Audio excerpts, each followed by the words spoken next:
Welcome back to The Hum. I'm your host, David O'Reilly, and we're covering the local elections and the European elections all day. So a lot of people, a lot of our viewers would be unfamiliar with a lot of the terminology to do with the elections. So we've already talked about the overview regarding the local elections, the count, the tallying, what all that involves. And at the moment we're waiting for tallies still from a lot of places. The tally, of course, is when the party activists get a chance to look at the votes as they're being counted, and by noting the preferences as the votes are laid down by the counter, they're able to get a good idea of how the election is going. So it's not a completely accurate science, but it does give a very good indicator of how things are going to go. So we are still waiting for tallies from full tallies from a lot of these centres. As the boxes get counted, there might be 30, 40, 50 boxes from any local authority area. They all get tipped out and they all get counted. When all the boxes are counted, we get a tally. Then it moves on to the count, and we have a first count, second count, until somebody has reached the quota, which is the number of votes you need to get elected, or they get elected without reaching the quota. They have the most votes of the remaining candidates. So we're also going to talk about the European elections and give people an overview of what happens in the European Parliament. I mean, once we elect the guys, our own candidates, many of us, including myself, don't really know what happens when they get to the European Parliament. What is the power play there? What are the groupings? And what are the relative strengths of different ideas, ideologies? What's new in Europe, what's new in Ireland. So we're going to go over a few of the centres here just to see, just to get an overview of, by and large, what's happening in the local constituencies. And shortly we'll be joined by Garage O'Coleman, and we'll go over the European, over the overview of the Europeans. So first, we'll have a look at the Gort Kinvara local area, and this would be an area that has the, so I'm told, the highest house prices outside Dublin. So this would be very much the Dún Laoghaire of the west of Ireland. And as you can see, Fianna Fáil and Fine Gael doing very well there. Sinn Féin on 5.3%, showing I'm not sure how confident they'd be with that. And Green Party on 7.7%. And we're very much noting the changes, what's new on the political scene, and how is that affecting everybody. So you can see the Irish People candidate, who is Alan Sweeney, on 3%. Now, in the last council elections, there were no nationalist candidates. Even in the Dáil elections, they were on about 0.5%. So you can see a good jump there, you know, increasing by many times the vote, but still only 3% and still quite a long way from taking a seat. We might move on and have a look at some of the other seats. We have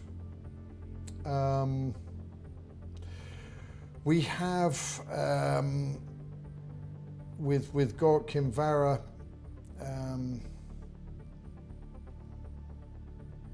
let's see who else we have coming up.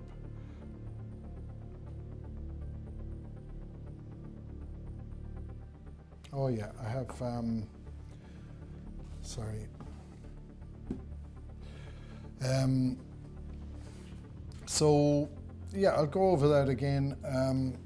Yeah, Gort Kinvara, we've got Geraldine Donoghue elected. She's the independent. We got the Martina Canaan, Fianna Fáil. She's done as usual and got herself elected, and we've one of the Fine Gael is elected too. So that's how we are. About the Sinn Féin vote, I think you know, quite a low vote for Sinn Féin. As we were saying earlier, Sinn Féin are coming off a very bad election 5 years ago where they lost seats. They went from 81 local or council seats down to 78. So what we're expecting is that Fianna Fáil, Fine Gael may drop a few seats. Sinn Féin will gain seats, and that's because in the 5 years since they've gained a lot of support with the public, and despite the fact that they've been falling in the vote recently, they are still, despite that fall, a long, long way ahead of where they were 5 years ago. So Sinn Féin are expected to gain 100 plus seats, somewhere between 100 and 200 seats. We'll watch that over the coming while. As it stands, Fianna Fáil has 279 seats, Fine Gael has 248, and Sinn Féin have 78. So we'll see how this all shakes up by the end of the evening. So we're moving on to Connemara North, and we'll have a look at that and see how that's looking.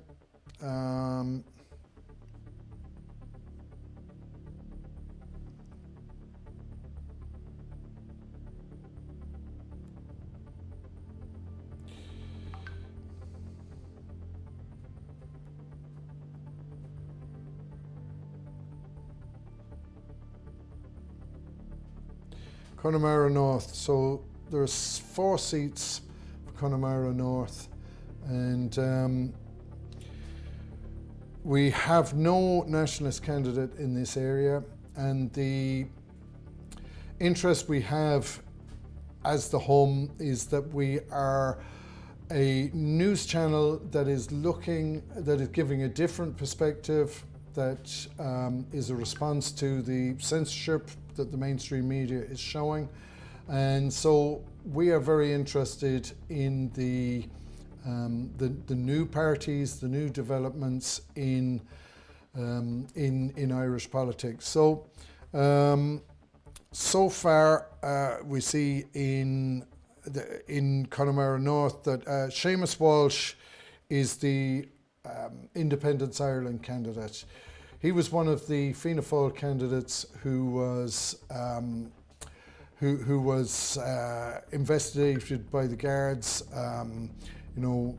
arrested very early in the morning, I believe, and subsequently left Fianna Fáil over the IPAS Centre in North Connemara. So he is very much a response to the nationalist trend, or he is very much representing the nationalist trend in North Connemara, and has done very well. Independent Ireland on 19.2%. So where our Independent Ireland are doing well, they are doing very well. And Seamus Walsh, a sitting TG, sitting councillor, has benefited. Has he topped the poll there? Not quite, but definitely came in second, and is very much benefiting from representing the nationalist response to what's happening in that area. Still, Fianna Fáil's on 18% and Fine Gael on 17.9%. Sinn Féin, again, a low showing, and this is not looking like a great council election for themselves. Green Party in North Connemara on 3.1%. So that's what we're seeing in North Connemara.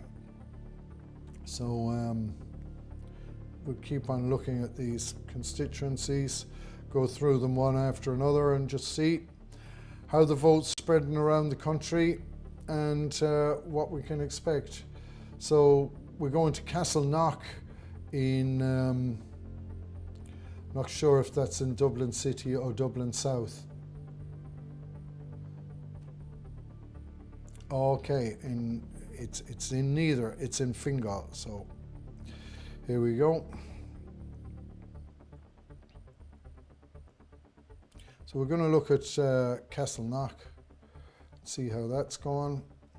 Now, these are all the constituencies where we have a tally, we have a full tally, and this is what they're looking like. So we'll get Castleknock up on the screen, and there it is. So we have 2, 4, 6, 8, 10 people going for 6 seats in Castleknock, and here we see the challenge on the right coming from Aontú.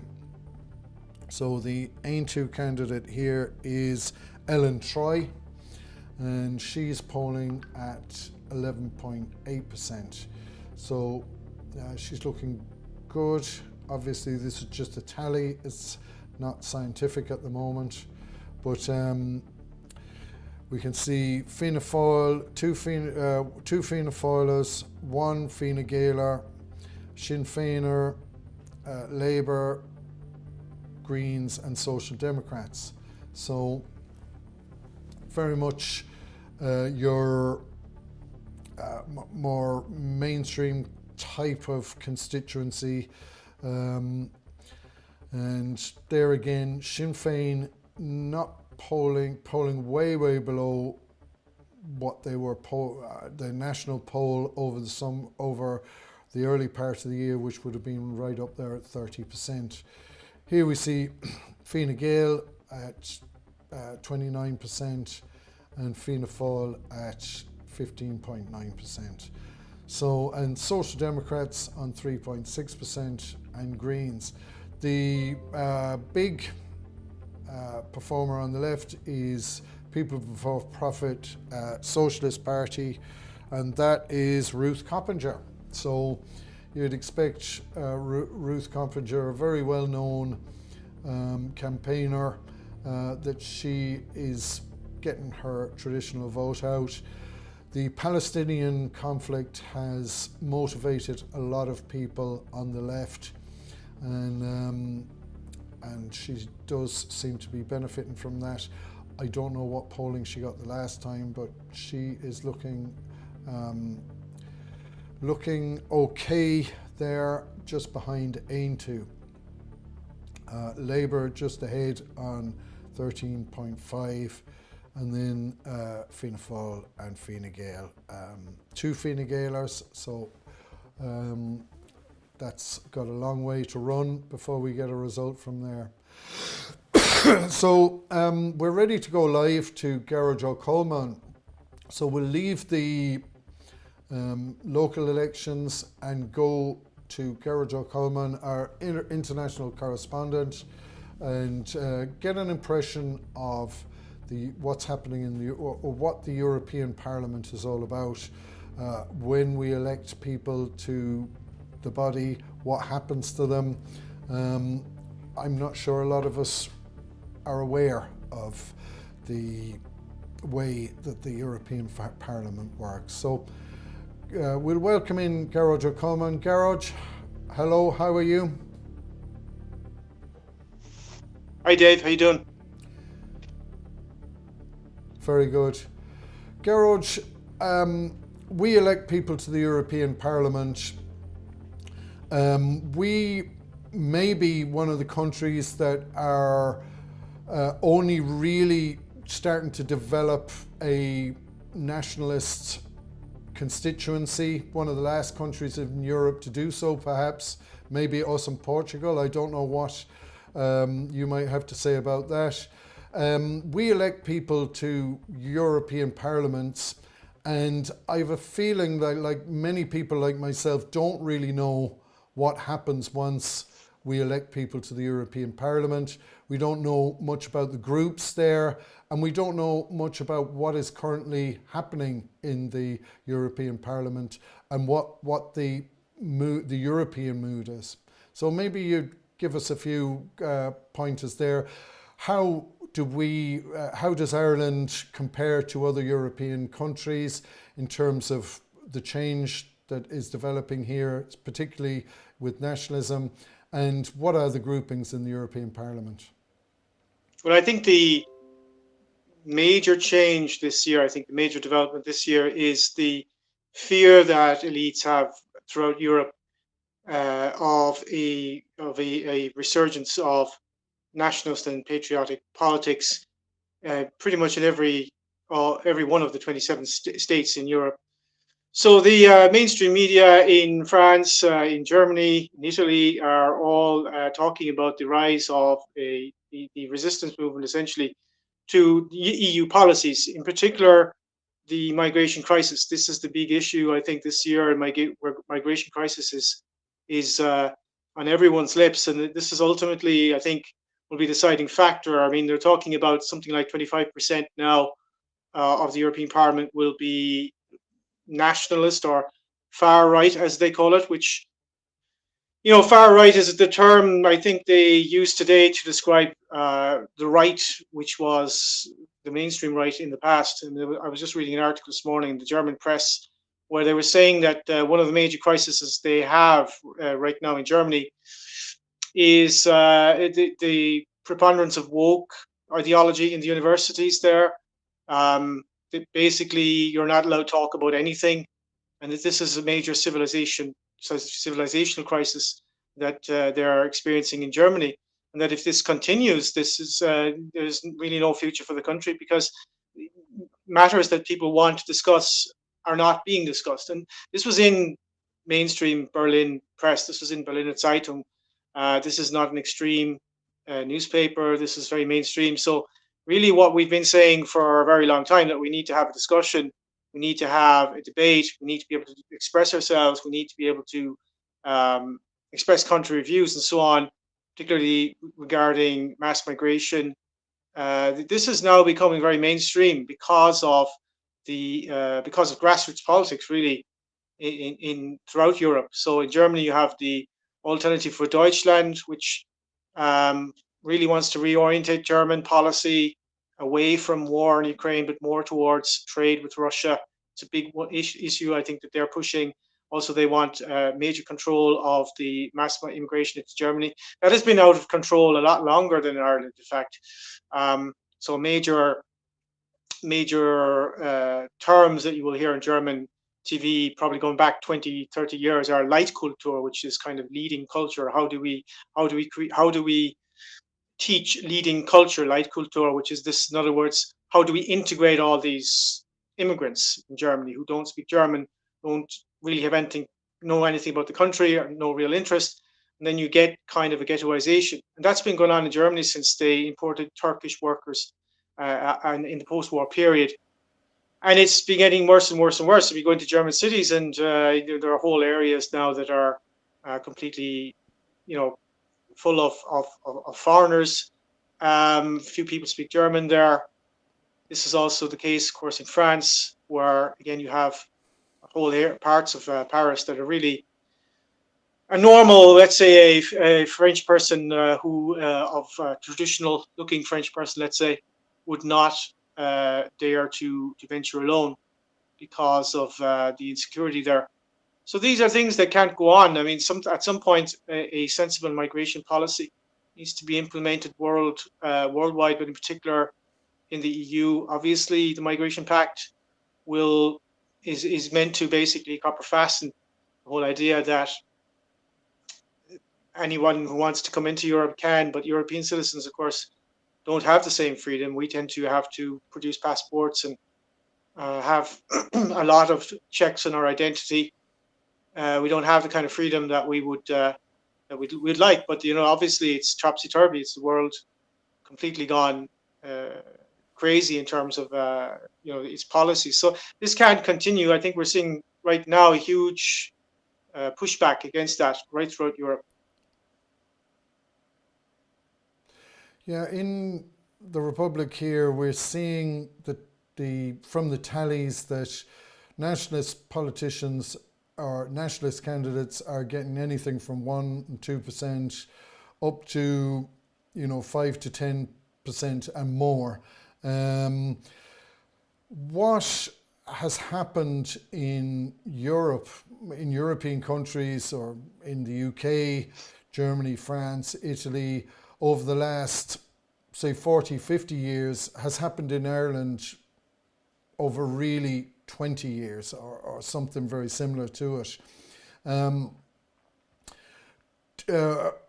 Are we very late to the party in terms of nationalism, or are there other countries like us who are I think nationalism is very much, only something that is specific to each nation. There's no, there isn't any international type or universal type of nationalism. It's something that is essentially the character of a country. It's really the nation is an extension of a family, and so the nationalism really is as an ideology is really the expression of natural law. So the Irish nationalism really obviously is emerged in recent years. That's because of, again, the specificity of Ireland. We didn't have the same historical experience that, let's say, France did. France was an empire. France has been a republic since the 18th century. They've had major religious conflict going back to the 18th century. Ours was different because we had a foreign power occupying us and so on. There are, of course, similarities, but I would say that the Catholics in Ireland are rather similar to the Catholics in France in the sense that they experienced oppression by the state. In France, they continue to experience that oppression by the state in the sense that they don't have a state that represents them in any shape or form. And that kind of conflict is still there in France. But I think in Ireland, we went from being in at least a nominally Catholic country to a postmodern country without any transition. And that happened extremely rapidly, which is why I think Ireland is a case study, or it's rather I would say an experiment. It's a social experiment that's happening in Ireland right now, because they're really pushing this very, very hard. We saw recently in the United Nations, for example, the panel where the lady who was chairing the panel noted that Ireland just had way more NGOs than any other country, and she just couldn't believe why there were so many NGOs from Ireland. And it's because essentially the only way you could change people's opinion in Ireland is by giving them acceptable opinions through pressure groups, and that's what these NGOs are. They're essentially bullying networks that bully people at a local level, council level, and so on in schools, and they're brainwashing institutes. And they're all over Ireland now. They need those, of course. They can't do this democratically. They have to do this with, millions of euro. Terrible waste of money. And with a whole parasite class, working for these NGOs. A lot of them, not even Irish, just come into this country, start dictating about, what we should believe and so on. And at the same time, we have this kind of promotion of participative democracy. So, for example, during the abortion referendum, we saw that we had this kind of participative democracy facade, and at the same time, people were being pressured by these groups behind the scenes. So this is the model of democracy, this sort of fake democratic model. Only the people with acceptable opinions will be allowed to express themselves. Only certain agendas will be put forward. Others will not be discussed or even considered. So, this is so Ireland has, I think, has really sort of been. We're sort of the poster boy for postmodern nihilism now. That's our new state ideology. It has even a musical sound. We saw it in the Eurovision. That's the sound of Irish state ideology. That's what it sounds and looks like. Yeah. Really, it's kind of the artistic expression, as it were, of what Ireland is right now. And so I think it's because of, again, they're using all kinds of levers for this. So one major aspect of wokeism is the sort of post-colonial discourse. So they've twisted that in Ireland to sort of say, Ireland's going to be a champion of the Palestinian cause, for example. But, what that really is about is not actually supporting the national liberation struggle of the Palestinian people. It's really about being more moral than everyone else. But it's very fake. But that's kind of why Ireland, for example, is playing that role internationally. It might surprise people, but it's really part of this. It's part of this new political correctness, as it were. It's not a genuine support of anyone's national liberation. I mean, what's happening in Ireland is very much similar to what's happening in Palestine. The population is being replaced, and yet you have Ireland championing the Palestinians, so-called. It's part of this sort of new political correctness. So, we discussed that in I think last week. How the Irish state now sees itself as kind of the avant-garde of this entire international movement.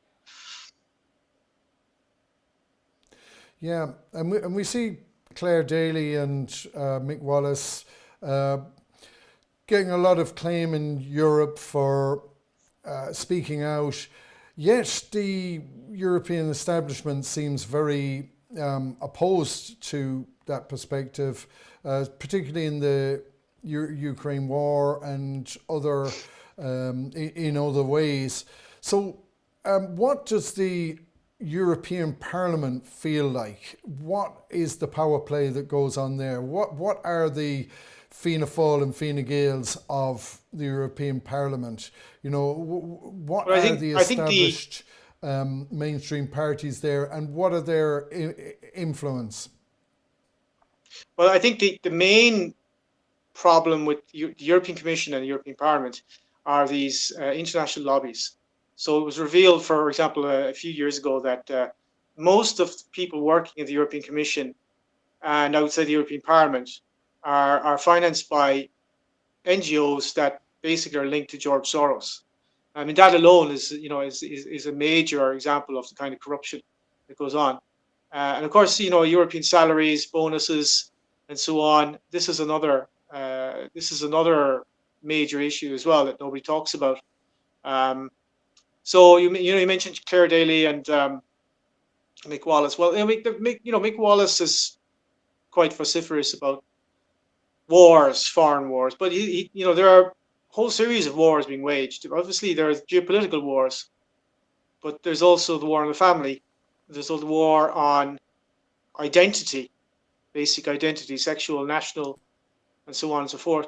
There's a whole series of wars here. This is not addressed, never addressed by the likes of Mick Wallace or Claire Daly, but they roar and scream in the European Parliament about Ukraine war, and fair play to them for pointing out the hypocrisy of the European elites. But again, they don't have any actual comprehension of what is happening globally, and they're very complicit with what is happening because, when pharmacological war was being waged against the people of Ireland, where were they? I'm sure they were on the side of the big pharma. So this is the joke, really, of leftism. It really is. I would say a sitcom, because they never addressed all of the global And, issues. Ger-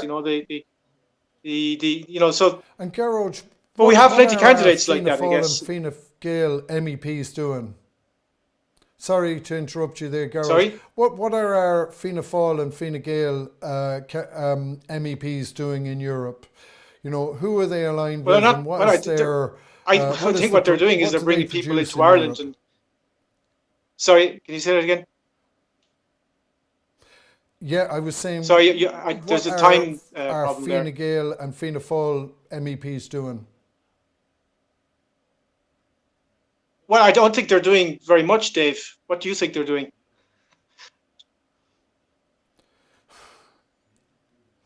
Well, I suppose for our viewers, I think there's a time limit we here, so I can't. elect a number I'm of not. MEPs.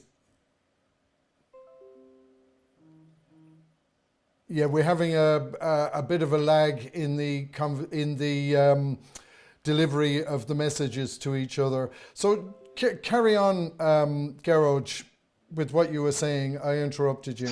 Yeah, well, I mean, I was just saying you were asking me what they were doing, and again, I think I don't know. I don't know what they're doing. They're not doing much. They're obviously every time that the European Union has a political agenda, that agenda is pushed by our MEPs, pushed by our politicians in the mainstream parties, Fianna Fáil, Fine Gael, Labour, the Greens, and so on. And there's never any discussion about, should we sign up to this? So global pandemic, for example, there should be a referendum on that. I don't think that they will be pushing for, or that they will, maybe they could be forced to have a referendum. It's certainly something that we should be pushing for, but I don't think that, they certainly won't call a referendum voluntarily. And I think similarly for the Migration Pact, this is a huge transfer of sovereignty to international organizations. In particular, you're transferring sovereignty to the NGOs, the people, the traffickers bringing migrants into Europe. Criminal gangs, these people. I mean, this is a major problem all over the world, not just for European countries, but actually countries in different parts of the world are experiencing a brain drain. Very few people realize, for example, that if you're an Eritrean and you arrive in Europe and you register as a refugee, you just have to say that you're Ethiopian. And so if you say that you're Ethiopian, it's the reverse. So I beg your pardon. If you're an Ethiopian and you arrive in Europe and you say you're an Eritrean, you get refugee status. The reason for that policy was exposed by Eritrean officials. It's not a secret. They discuss it quite extensively in Eritrea, because basically the U.S. embassy in the Horn of Africa are basically encouraging youth to go to Europe.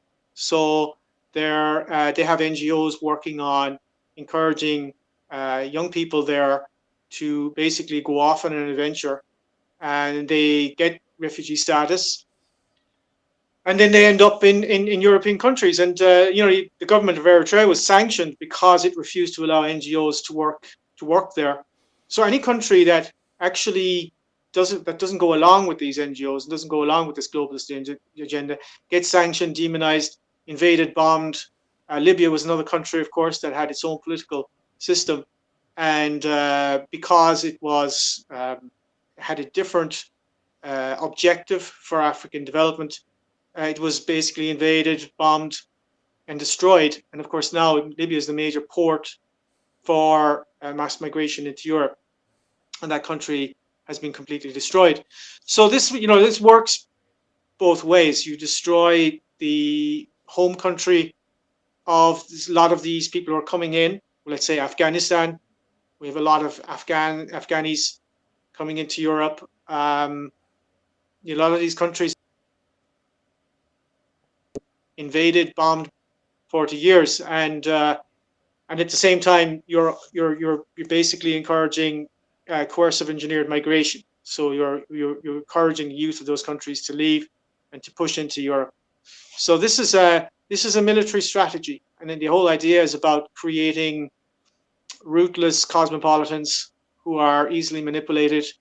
They buy the votes. I mean, just the other day, This was admitted by the president of El Salvador in his interview with Tucker Carlson. It was interesting. He was talking about how politicians in the West are now just buying votes. So they give money out to people to buy their vote. And the consequence, of course, is the collapse of these economies, that nothing gets done, complete corruption. So we see this in Ireland as well. Sinn Féin are trying to, buy the vote of the migrants. It's the same in France with the PS, the Parti Socialiste. It's the same policy of, or Le France Insoumise from Mélenchon. The exact same policy. We'll give you money if you vote for us. So it's an extremely parasitical, corrupt system. Yeah. Well, thanks, Gearóid.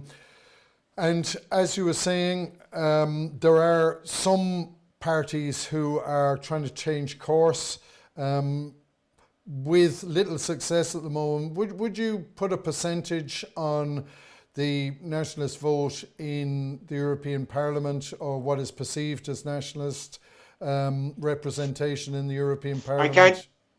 I have a connection problem here. I can't. I'm not picking up the signal here.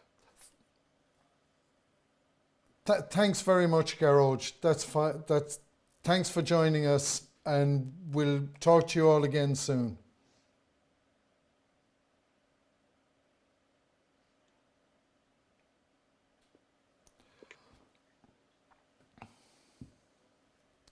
So I was talking to Gearóid last week, and he was saying in the European Parliament, roughly 25% is now a nationalist representation in Europe, growing rapidly. And that is why in Ireland they're very concerned about the rise of the right.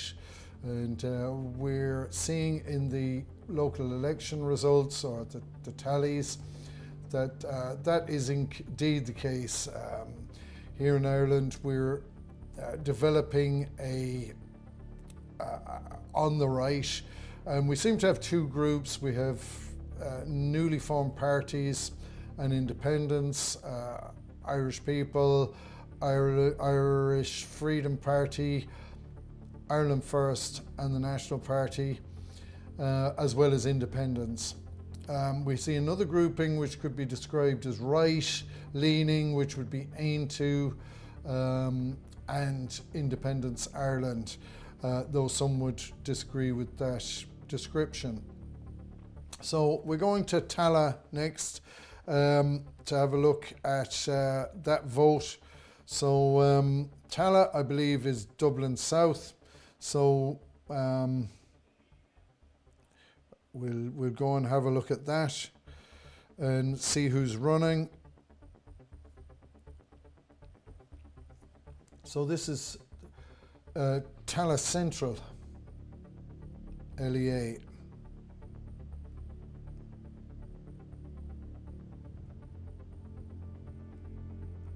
Tallaght Central, 6 seats. So we have 2, 4, 6, 8, 10, 12, 14, 16, 18 candidates running for how many seats? 6 seats. So this is a feature of the current LEA local authority elections, is that there are a lot more candidates running than usual, and this is because there is so much change at the moment. We're seeing responses from different groups, different ideologies to the change that's happening. So in Tallaght Central we have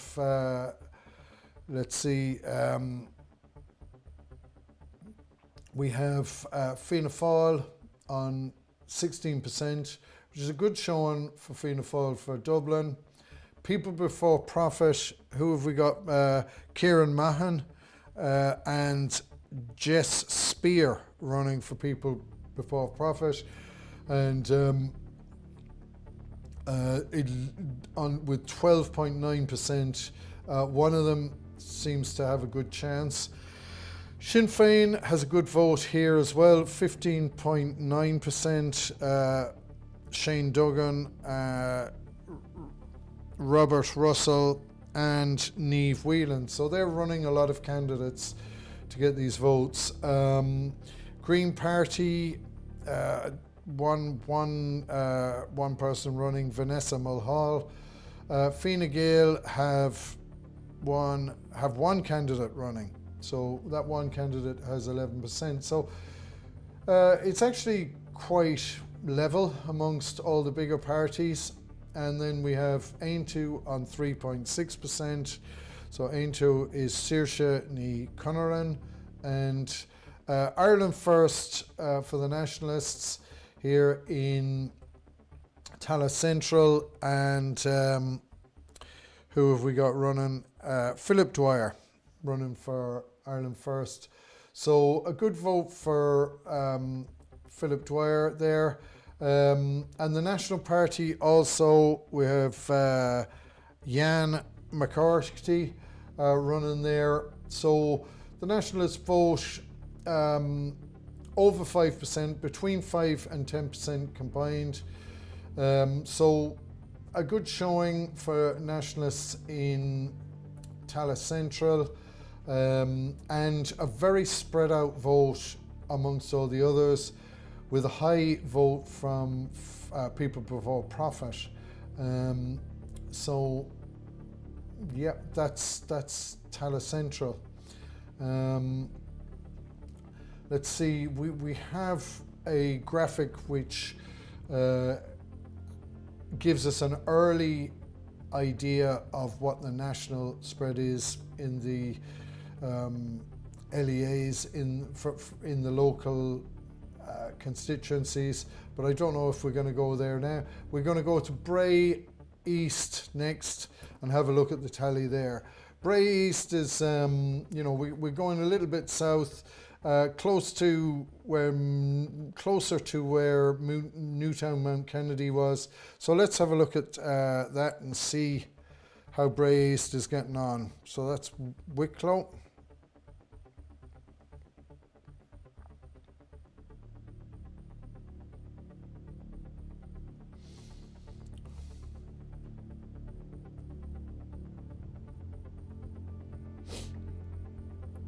Bray East, so there's 4 seats up for the candidates, and there's 2, 4, 6, 8, 10, 12 candidates for those 4 seats. Excuse me. So a fair spread here. The Green Party is showing very strongly. Erica Doyle, Sinn Féin holding up far below the national vote, but still a lot better than what we're seeing in some parts of Dublin.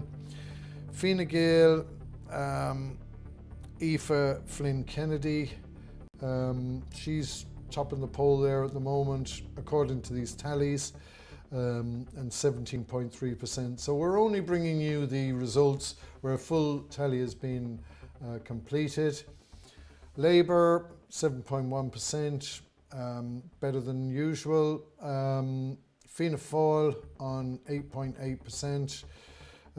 Don't know if they'd be happy with that. People Before Profit, their candidate, Frank Hayes, getting 2%. So we see, this is quite an interesting one, because we've a range of right and nationalist parties here. So Aontú has a strong showing. Kieran Hogan is polling 6% of the vote there, and this seems to be an area which is strong on right-leaning parties. So Independent Ireland has 15.5%, and they're right up there in second place. So Independent Ireland, Ian Neary is running. I don't know if he's already a sitting councillor. He may well be. And Social Democrats on 6.2%, and the Irish People's Party, that is Finian Cremins on 2.7%. So we're seeing that a strong showing for the right-leaning party in Independence Ireland, and when you look at it, the right-leaning parties have over 20% there, and also a showing for the Irish People Party. So Bray East showing some pushback against the agenda there, but more right-leaning than nationalist. So that's Bray East. And when we consider that we still don't have a nationalist candidate elected, perhaps today will be the historic day later on today as the counts go on, where we'll see the first Irish nationalist elected, perhaps since the 50s, if you would consider some of those parties nationalist, and certainly since 1916 and the foundation of the state. So we're going to Carlow next, and let's see, going more into rural Leinster to see how things are going. Carlow County Council. So this is Carlow. So I think there's three districts in Carlow, and this is the first of them. This is 7 seats, including Carlow Town, and we've 2, 4, 6, 8, 10, 12, 14 candidates running for in Carlow. So Fianna Fáil at last has a big result at 42%. So rural Munster and rural Leinster, as well as Galway and Mayo, were traditionally the heartland of Fine Gael and Fianna Fáil, and this is looking like that kind of territory. So we got Fianna Fáil way ahead. How many candidates are they? 3 candidates running, and all getting a good vote. So there's 7 seats here. Fine Gael also running 3 candidates and getting a very different result in Carlow. Excuse me. People Before Profit 5%, and equally Sinn Féin, Rory Doyle polling well there, or polling very similarly. I don't see a People Before Profit candidate here, but there is one on the graphic all the same. Green Party not doing as well as in Wicklow, but still registering a vote. And this is interesting now because you've got all 5 of the new parties represented here. So got Independence Ireland, and their candidate is John Cassin, and he's polled a respectable vote there on 7.4% as a right-leaning party. You have the Irish People Party with I think it's Rory Woods here, even though he's not on. Oh yeah, here they are. There's more of them. Adrian Wallace is the People Before Profit candidate, and in fact there's quite a lot more candidates than I thought. 2, 4, 6, 8, 10, 12, 14, 16, 18. So 18 candidates for those 7 seats. It does seem Fianna Fáil and Fine Gael have got 60% of the vote, more than they're approaching 2/3 of the vote. But what's very interesting is that Independent Ireland, Irish People Party, Ireland First, Irish Freedom Party and the National Party all have a candidate in this constituency, and they're all polling very similarly. and if you take the two blocks together, Irish People Party, Rory Woods on 2.1%, Ireland First, Maria Ryan on 1.7%, Irish Freedom Party candidate Orla Donoghue on 1.7%, and National Party candidate Dalen Murphy on 2%. So if you add all those up together, you're on a very similar number, slightly more than the right-leaning bloc with represented by Independent Ireland. But if you consider there's a strong right-leaning and nationalist bloc of 15% there in Carlow, in the Carlow region. So definitely a quota for a right-leaning nationalist candidate at some point in the future, but at the moment, unless all those parties transfer to each other, it's unlikely that a right-leaning candidate will be elected. This is one of the more interesting aspects of how the nationalist vote performs. Will they bind their forces through transferring preferences to each other? Will they vote 1, 2, 3, 4 and possibly 5 for Independent Ireland, or will they just put one or two votes, one or two preferences for their preferred ideology, and ignore the other nationalist parties?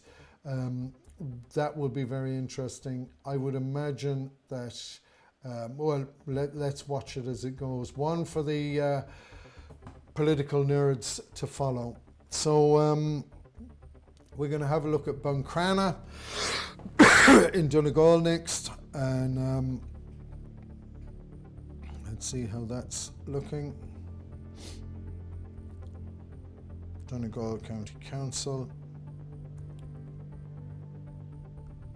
Buncrana, 5 seats. So we have 2, 4, 6, 8, 10, 12 candidates running for 5 seats. This is an interesting graph to look at, because this is Sinn Féin heartland, Donegal, and we're going to see how that has been affected by in more recent times.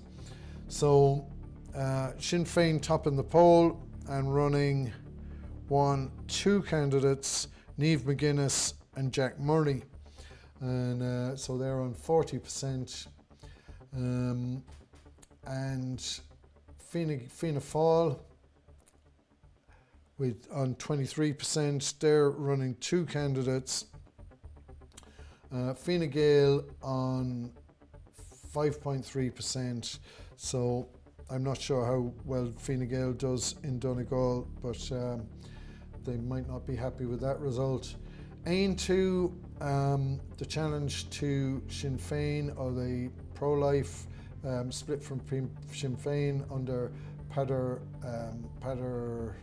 Tóibín, 1.7%, with Liam Mulligan. I'm not sure how happy they'll be with that. But the opposition, or the specific particular interest to that area, is the redress for the redress group, the MICA redress group, on 17%. So it looks like they are the group called 100R on this graphic. Joy Beard seems to be representing those, if I'm reading this right, and she seems to be looking well for a seat there. The Greens on 1%, not polling particularly well, but the nationalist right-leaning constituency is represented by the Irish people here on 6.2%, so well over 5%, and they're represented by Kim McMenamin. So a good showing there for Kim. With 5 seats, he will need transfers to get near any of those Fianna Fáil, Fine Gael and redress candidates. So, Fianna Fáil, Sinn Féin and redress candidates. But a good showing and in the scramble for a seat there. The next one we're looking at is Dún Laoghaire. So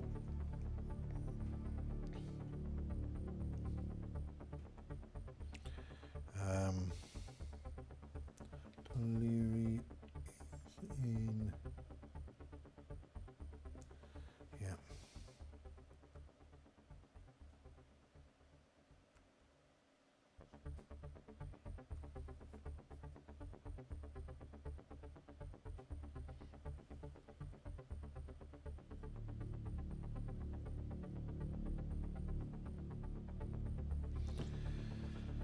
Let's see how Dún Laoghaire is looking. So, Dún Laoghaire, the constituency that famously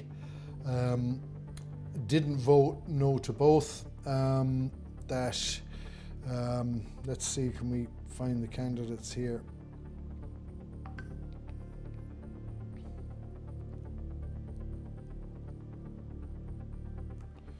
So, yeah, Dún Laoghaire,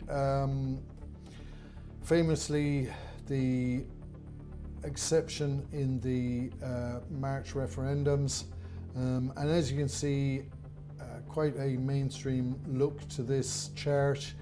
Fine Gael on 32.9%, I'm sure they'll be very happy with that. Fianna Fáil on 13.2%, the Greens polling well on 11.4%, Labour on 8%, People Before Profit polling very well on 10%, and Social Democrats 5.8%, Sinn Féin 6.1%, and Aontú, the only right-leaning grouping, if someone would call them that, certainly pro-life anyway, on 6.3%. So that's interesting, and we often forget that there was an absolute political earthquake in the March referendums, that the whole the referendums were polling at about well in the majority of people that were going to pass the referendums, and then there was a complete turnaround, and the government got one of the worst trouncings in a referendum in history, and it was very interesting to see how would that translate into a anti-establishment vote in these council elections. And looking at these votes, those referendums were a yes-no answer, and they were particularly suited to getting a sense of the anti-establishment feeling or the anti-establishment mood of the country at the time. But that hasn't really translated into into these council elections. We're seeing the mainstream parties doing very well. The people who came out and voted against the referendums, against their parties, quite happy to go back to their parties and expect that they will represent them on those issues. So quite a conundrum there. We're not seeing that mood translate into an opposition vote, and certainly if the no to both vote was an anti-woke vote. The voters have certainly returned to the mainstream parties and the establishment woke agenda. So many people were disappointed about that. Some people won't be surprised about it either, though. So let's maybe have another look at another one. So we've got Kimmage, Rathmines, Tally. So I think that's Dublin South. Is it South Dublin, Kimmage, Rathmines? It's Dublin City then. Yeah. Dublin City. Here we go. So let's have a look at Kimmage, Rathmines.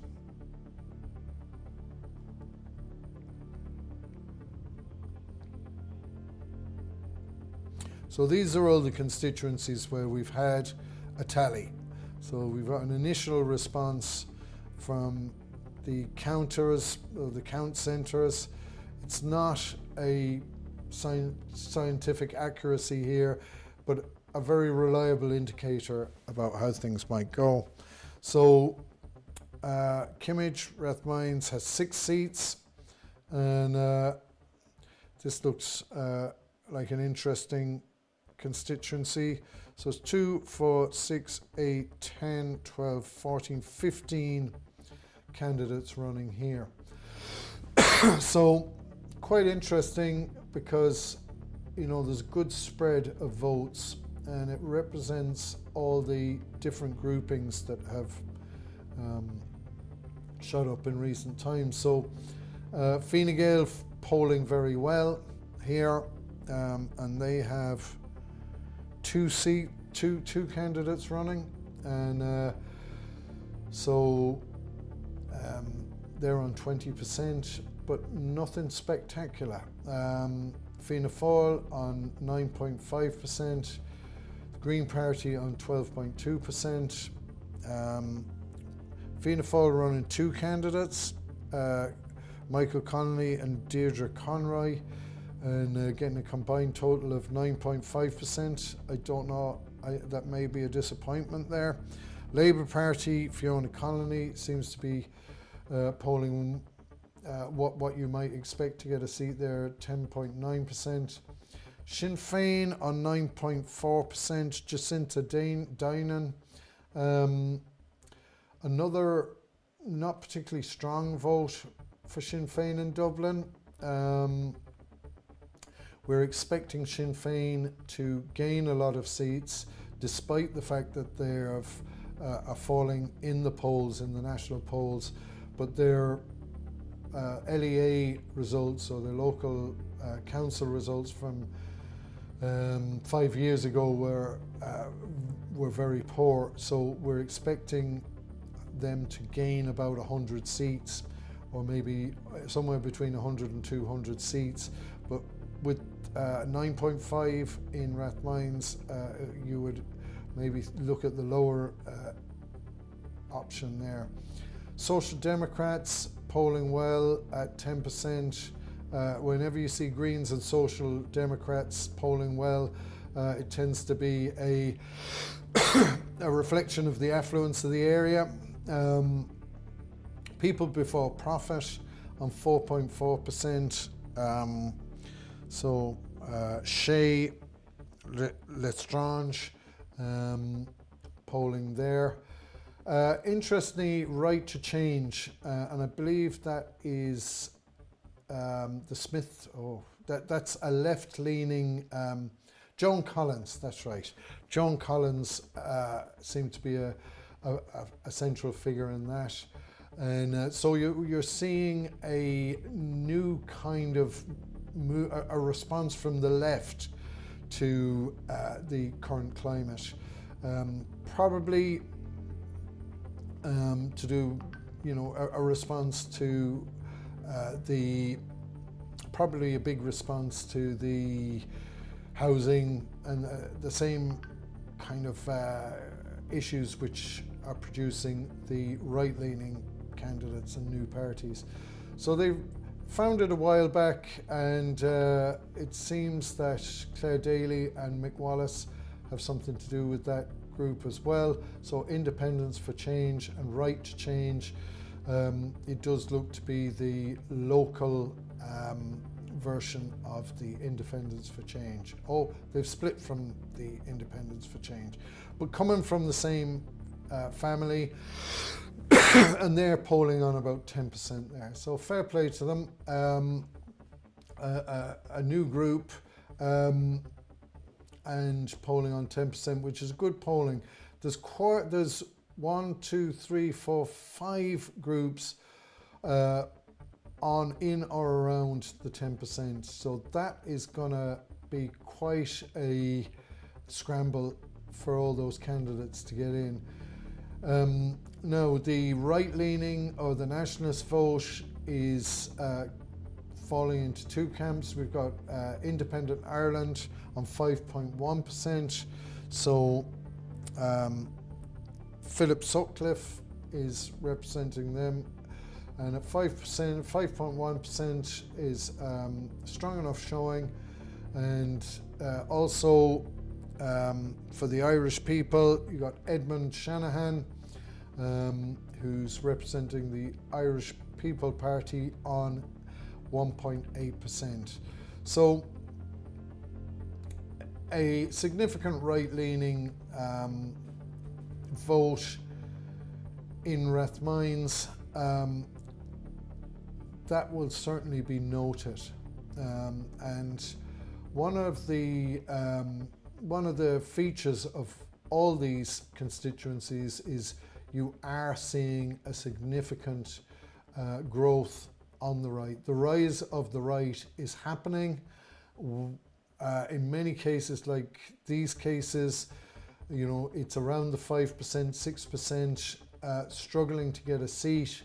But there are, it's early days yet.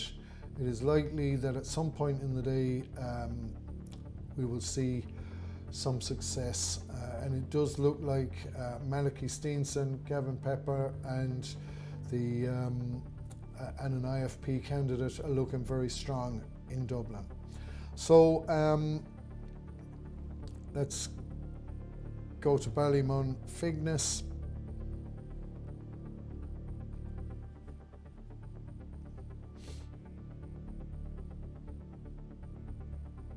That's Dublin City, I imagine.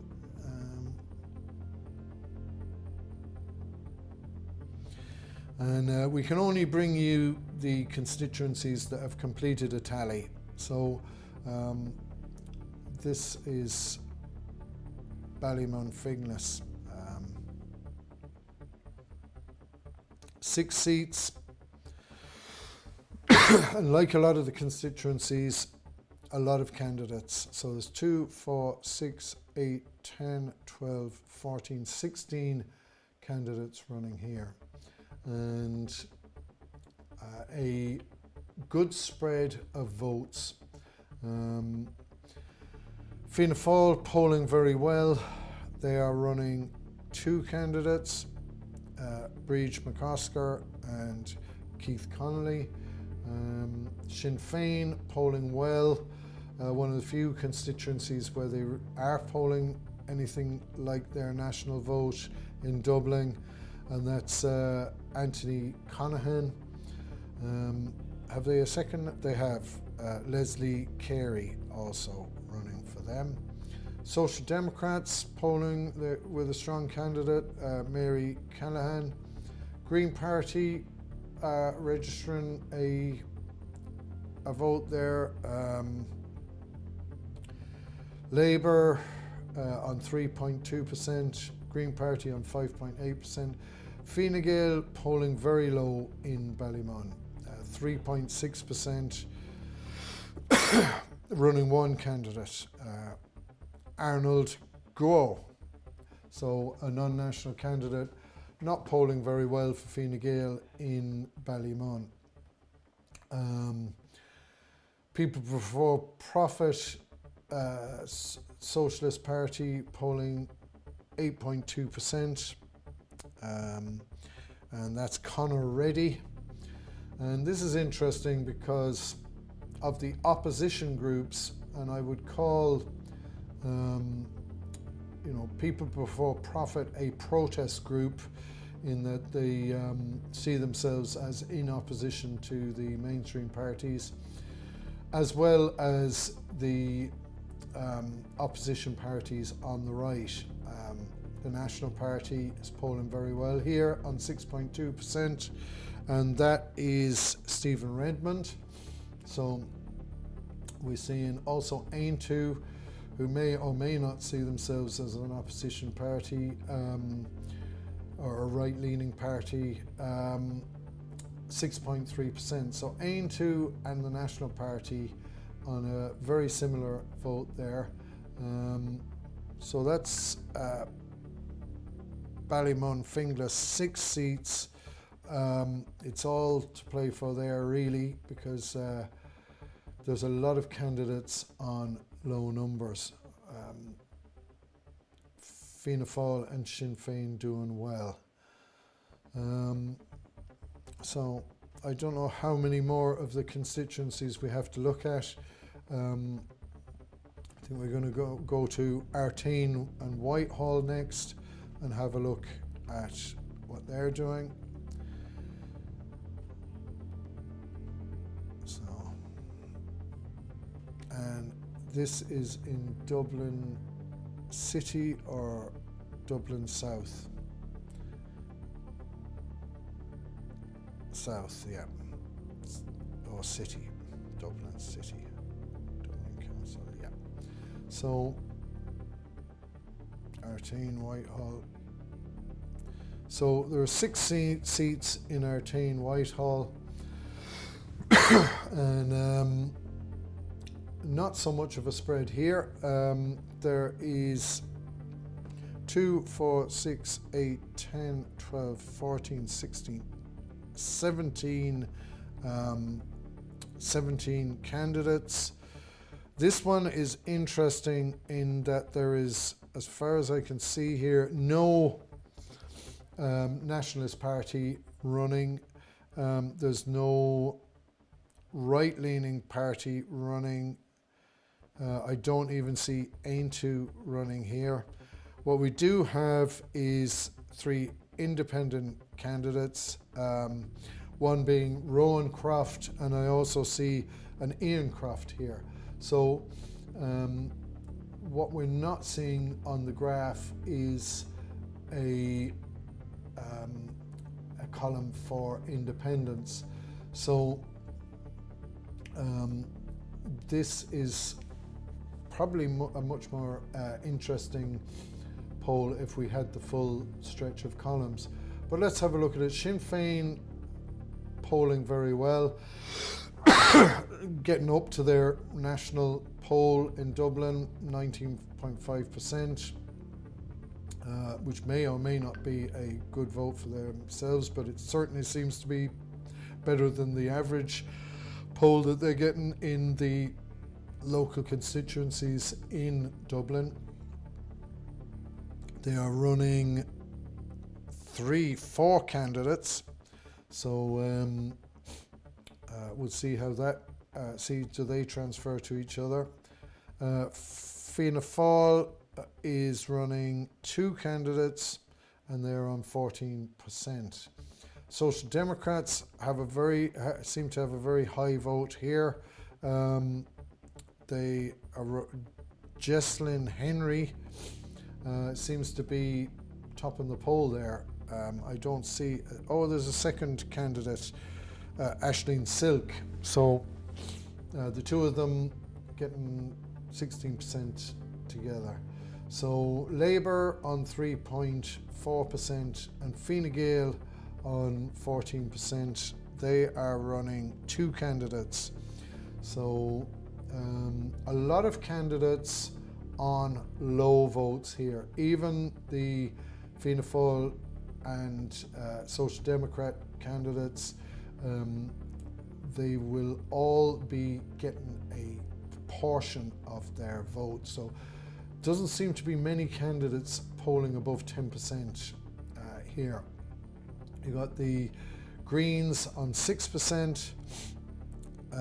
So anything could happen here. The Greens are, let's see, who have we got for the Greens? Jervil Butler is on 6%, and that seems to be very typical of what the candidates are getting here. People for Profit, Solidarity, not polling particularly well here. Andrew Keegan, and so that is one I think that will be a long count on. It'll be very interesting to see how those transfer. Pity we don't get to see how the independents, Kevin Coyle, Rowan Croft and Ian Croft are what kind of a vote they're registering. So we'll go on and have a look at, I think we might have a look at the how these local votes are translating into a national vote. It's, you know, these are from the tallies, and this is a very, it's a very vague proposition here. You know, most of the parties polling around in between 15 and 20%. So Fianna Fáil, Fine Gael and Sinn Féin all hovering in between 15 and just over 20%. So not a devastating blow for the parties. They were saying that Fine Gael, Fianna Fáil and Sinn Féin were going to be on about 20% each. It's a bit below that, but it's not a whole lot below that. Labour, Greens, Social Democrats, People for Profit, all on 5-10%, in between 5 and 10%. And the big change is the Independents and Others bloc, which is a clearly ahead of all the other groupings. But yet those independents and right-leaning parties and nationalist parties are a very mixed bunch. Whether we can say that they are we can't really say they are a grouping, but they are certainly a change to the establishment parties. And we are seeing a shift towards independence, and it does seem to be that we're going to see certainly nationalist independents getting elected. We haven't seen the kind of mood that we saw in the No to Both referendum campaign. We haven't seen a complete wipeout of the mainstream parties and their vote, anything like that happened in the referendums. The referendums were a yes or no answer. So people had the option of either saying yes or no to something. In these elections, it is a much more nuanced question that is being put to the public, and there are a lot of choices. So some people have probably decided to, some of that Sinn Féin vote coming right down.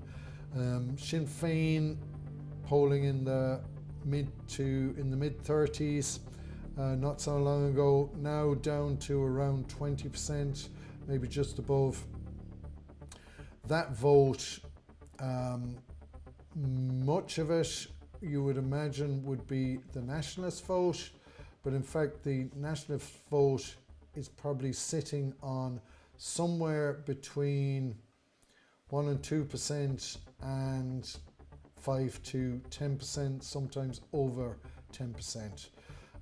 So that wouldn't explain all of the Sinn Féin loss in their vote. I think as Sinn Féin and the government have tried to move right on immigration. They've lost their the woke vote that they all courted. Certainly over the last 2 years. Is woke dead? I don't think so. It's still there. Certainly with the Greens, Social Democrats, and People Without Profit, Socialists have not gone away. They're still there. But the government parties themselves, the mainstream parties, abandoning woke and losing some of their vote to Social Democrats, Greens, and People Before Profit, but gaining some nationalist votes from Sinn Féin, and possibly voters thinking that voters that would have left Fine Gael for Sinn Féin and Fianna Fáil for Sinn Féin now, well, Fine Gael for Sinn Féin, seeing Sinn Féin toughening its stance and feeling that they could probably feel comfortable again in Fine Gael. So that's speculative idea of what might be happening to the vote at the moment. But certainly independents and others, the new leader, and certainly what is gathering the vote at the moment. Two big issues, housing and migration. And whereas much of the mainstream Fianna Fáil and Fine Gael may not be that concerned.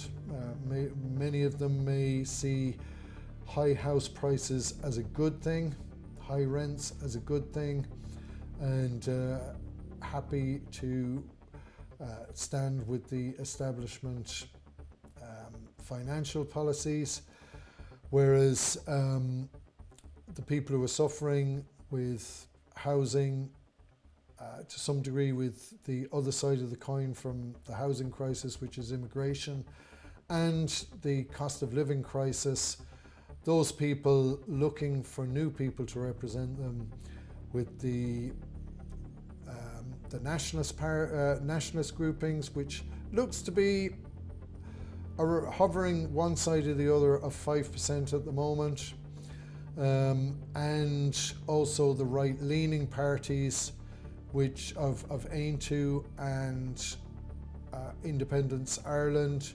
which look to be on a similar kind of pegging. There seems to be a lot of candidates running,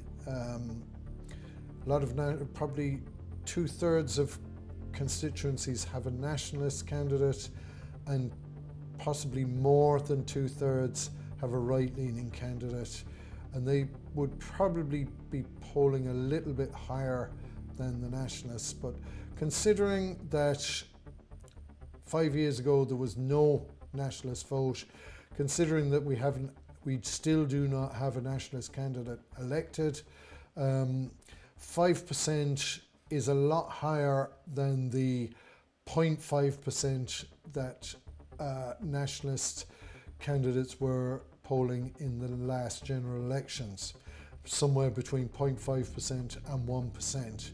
So, the nationalist vote rising by a factor of 5 at least, and the right-leaning vote Aontú holding its own, rising a bit. In a lot of constituencies, we're seeing Aontú at somewhere between 1.7% and 6-7%.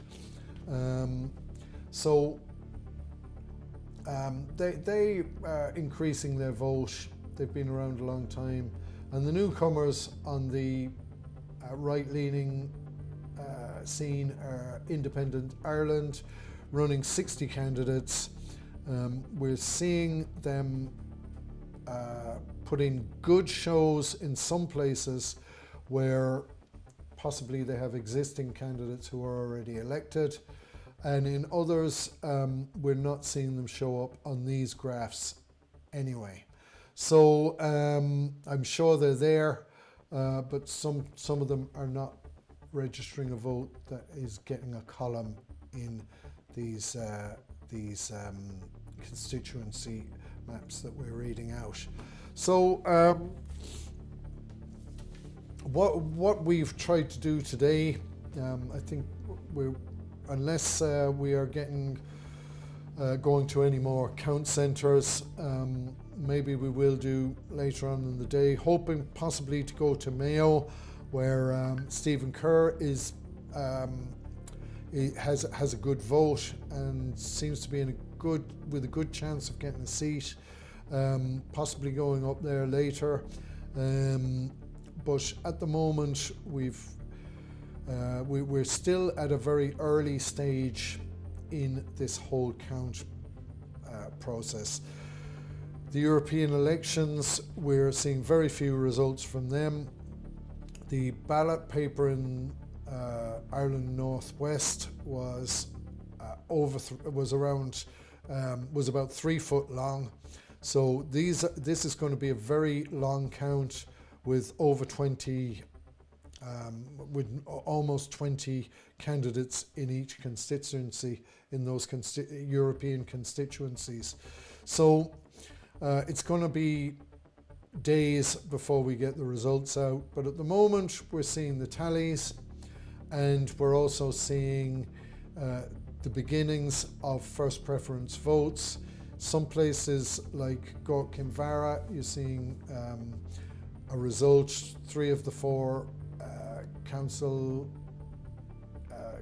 councillors being elected, and in other places counting only beginning. So that's where we are at the moment. Overall, we're expecting Fianna Fáil have 279 councillors. What we're expecting is to see a drop in those numbers, somewhere between 50 and 100. Fine Gael, possibly a drop. They've got 248 candidates. Probably expect that they'll end up with closer to 200. Sinn Féin, despite polling higher than Fianna Fáil and Fine Gael, at the moment they're only on 78 councillors. So if they had been polling in the low 30s, like they had been up to recently, we would have seen a huge number of councillors elected for Sinn Féin, possibly up to 300. But we're not seeing that now because the Sinn Féin polling has dropped so much. But yet, you would still see, I think when Sinn Féin got 78 seats, they were polling 10 to 15%. Now they're polling probably somewhere around low 20s. So you're going to see a big rise in the Sinn Féin local election seats. Some were predicting about 200 extra seats, but it's now looking from the results we're seeing here that it's probably going to be more like 100. And what's going to be interesting is the array of other new groups which we're seeing showing up in the votes. Nationalists getting somewhere between 1 and 2% and 10% typically, and the right-leaning parties like Aontú and Independence Ireland getting anything from 2 to 3% up to 10%. So we've got so that's the 4 nationalist parties. Ireland First running 8 candidates, and the National Party that are running 15 candidates. Irish Freedom Party running 28 candidates, and the Irish People running 55 candidates. People Before Profit who would see themselves as opposition candidates, running 53 candidates. Independence Ireland, as I said, 60. Aontú running 66 candidates.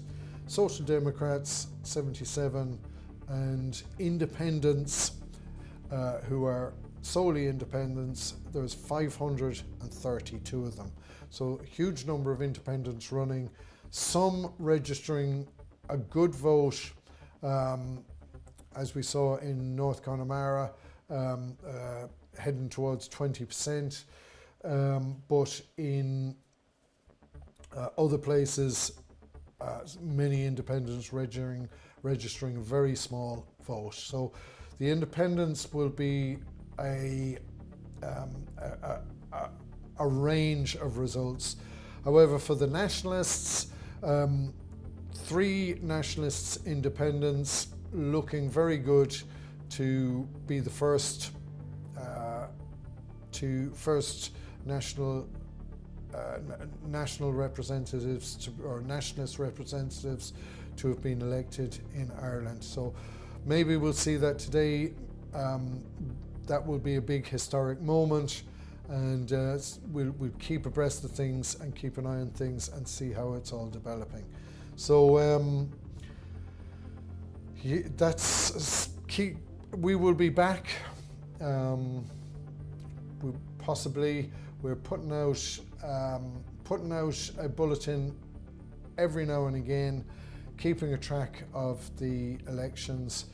Do keep an eye on us. We'll be popping up from time to time, bringing you the results, and specifically at the moment for the local elections, but also for the Europeans. So thanks very much for tuning in with the Hum. I'm your host, David O'Reilly. Plenty more to go. As I said, we're just looking at the tally results.